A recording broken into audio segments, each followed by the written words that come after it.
This is the LAC 1 Unit 3 test remediation. We're going to go over the most missed questions from the Unit 3 test. Let's start with question 10. In just a little background on this, in 1924, Nathan Leopold and Richard Loeb were convicted of killing a 14-year-old neighbor boy. Leopold and Loeb were in their late teens. They came from wealthy families and attended college. They wanted to commit the perfect crime. This is from their attorney, Clarence Darrow, who was a lifetime opponent of the death penalty and a part of their defense team. So this was in defense of the two young men. This is what he says. They wanted a complete crime. There had been growing in this brain, dwarfed and twisted, as every act in this case shows it was, dwarfed and twisted. There had been growing this scheme, not due to any wickedness of Dickie Loeb, for he is a child. It grew as he grew. It grew from those around him. It grew from the lack of the proper training until it possessed him.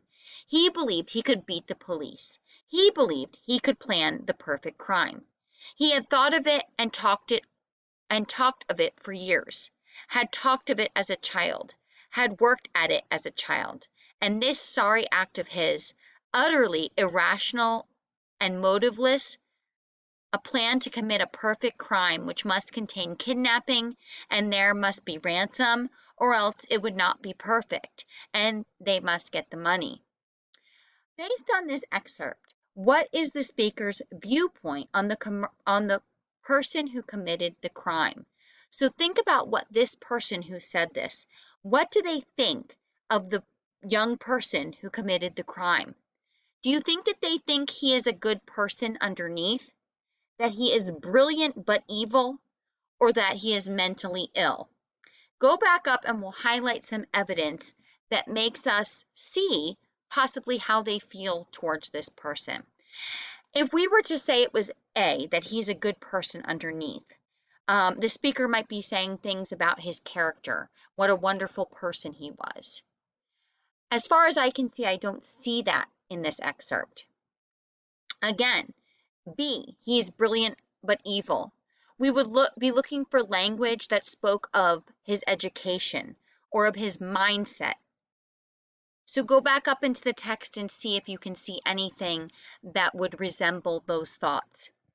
And then for C, mentally ill, looking for things that are questioning the motives of the person and looking for language that is leading us towards that this person was not thinking straight. All right, let's go up and look at some of the loaded language that we see. We see the words that there had been growing in his brain, dwarfed and twisted, as every act in this case shows it was dwarfed and twisted, and that's repeated. A growing scheme, not due to wickedness. So this person is saying that Dickie Loeb wasn't wicked. So I feel like we can eliminate B.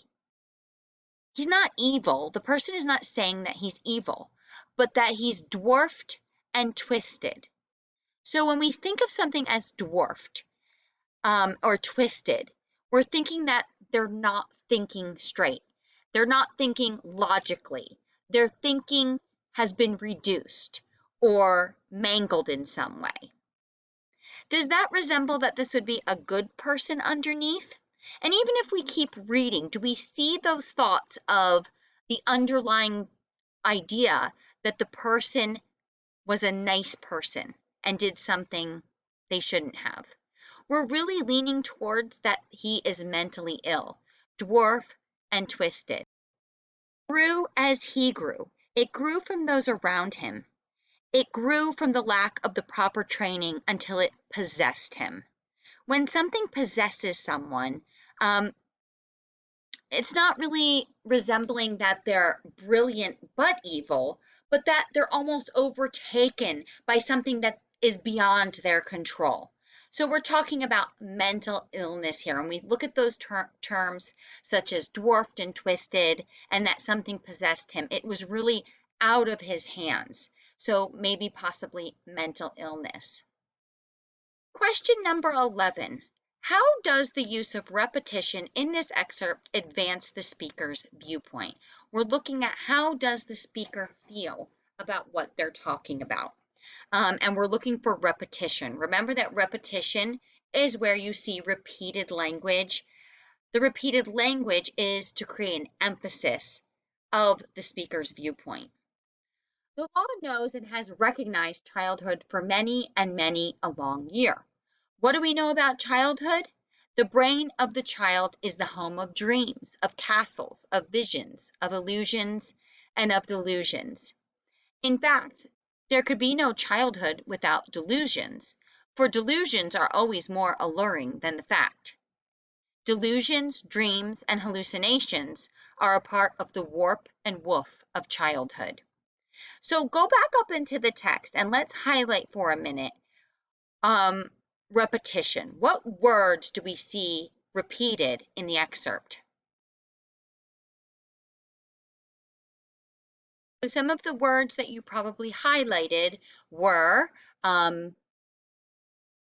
delusions, that someone's delusional, they're not thinking straight, they're not seeing straight, they're not seeing as an adult would see. Again, going back up to the top here, we see dreams of castles, of visions, of illusions and delusions. Again, repeated. In fact, there would be no childhood without delusions, for delusions are always more alluring than the fact. Delusions are not the truth. They're not facts, but yet children tend to have these delusions. Again, they repeat it. Delusions, dreams repeated, and hallucinations are part of the warp and woof of childhood. So this is all part, what was going on with these young men were all part of childhood, this speaker is saying.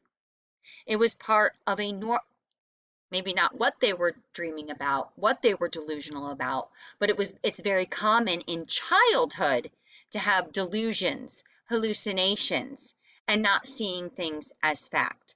So what is the speaker's viewpoint? Does it underline the idea that the boys were not thinking as adults when planning the crime? Does it create mental pictures of the boys as innocent and harmless? Or does it make clear that the boys were not aware of that their actions were criminal? So let's start with C, because it never says that the boys were not aware of their actions or that they were criminal. What the speaker's viewpoint is really emphasizing is the fact that these are children and that children commonly have these delusions or thoughts that are not factual. So it's really aimed more towards that these were children and they weren't thinking like adults. Not that they were innocent and harmless. Innocent and harmless would mean that they didn't do it and that they wouldn't hurt anything. So the fact is that they did do it, but so they're not innocent and neither are they harmless. But they did do it. It underlines the ideas that the boys were not thinking as adults. So what the speaker is trying to say is that this was still an act of a child not knowing any better. The answer here is A. All right, let's go on to the 13, 14, and 15. Question 13. Which quotation from the essay helps to create a hopeful tone in Here is New York? Remember that tone in written composition is an attitude of a writer towards a subject or an audience. Tone is generally conveyed through the choice of words or the viewpoint of a writer on a particular subject. So we're looking for hopeful, and when you're looking for hope, you want to feel good about something, that you think something positive is going to happen in the future. So which of these lines will be creating that hopeful tone of positivity in the future? Irving Berlin's journey from the Lower East Side was like going 3 times around the world. B, it is this third city that accounts for New York's high-strung disposition, its poetical deportment, its dedication to the arts, and its incomparable achievements. Or C, a boy arriving from the Corn Belt with a manuscript in his suitcase and a pain in his heart. So which of these creates a hopeful tone? If you go up to A, when Irving Berlin's journey from the Lower East Side, so just a short journey going 3 times around the world, doesn't necessarily give me a hopeful tone. It seems like it takes a very long time. In B, using the words high-strung disposition, things like that, is not necessarily looking towards the future. But when you look at C and you picture a boy arriving to New York with a manuscript in his suitcase, meaning that he's looking towards the future. And he's got a pain in his heart. He has ambition. He wants to achieve something. It's again looking towards the future with hope in his heart. So the answer here is C. Number 14. He has fished in Manhattan's wallet and dug out coins, but has never listened to Manhattan's breathing, never awakened to its morning, never dropped off to sleep in its night.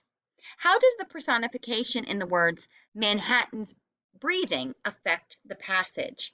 Take a look over here to what exactly personification is. Remember that personification is when you give human qualities and human characteristics to an object, animal, or idea. So authors will use personification to create an effect in the reader's mind, to make that object that isn't human come to life. You can then picture it in your mind. So how does the personification in the words Manhattan's breathing, a city literally breathing life in and out? Obviously, it's not literally breathing because it's a city, but giving it those human characteristics makes the city come alive. It explains how noisy New York can be at night. It describes the crowded conditions that exist in the city. Or there is the New York of the commuter, the city that, oh no, I'm sorry, that got messed up. Hold on one second. It explains how noisy New York can be at night. It describes the crowded conditions that exist in the city, or it creates the feeling that New York is a living being. Again, an author will use personification to create that thought in the reader's mind that this is a living, breathing thing. So, not to explain how noisy New York can be at night, not to describe the crowded conditions that exist in the city, but to create the feeling that New York is a living being. It's not just a city. It's as if it were a person living and breathing. That's how Manhattan is. Okay, last question, number 15. Second, there is a New York of the commuter, the city that is devoured by locusts each day and spat out each night. What is the effect of the author's choice of devoured rather than eaten in this sentence?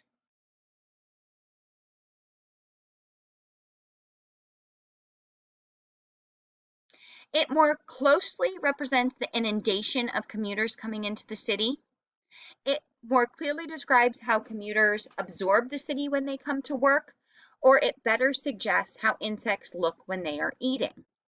So we're really not looking at C, which suggests how insects look when they're eating. Going back up to the sentence, it's comparing New York of the commuter. So the commuter is someone that comes in the morning and leaves at night. They don't stay at night, they don't stay over. There is the New York of the commuter, and this is the city that is devoured by locusts each day. When they say devoured, it means overwhelmed. And we all know how many commuters go into the city each and every day. So here it is, this quiet city, and then this swarm of locusts, you can think of it as, which are a bug that creates this inundation over something. An inundation is an overwhelming abundance of people or things. So when it's inundated, it means it's devoured. It's not just eaten, it's completely consumed. So if we use the word eaten, you wouldn't get the same picture that you get from devoured, which is inundated or overtaken. So the answer here is A. It more closely represents the inundation of commuters coming to the city rather than just eating it, Remember, we want that imagery that creates that mental pictures. They don't just eat little pieces of the city, they devour the whole city, and then they leave in the afternoon. Okay, so that is the end. I hope this helped you understand the most missed questions. Good luck on your second attempt.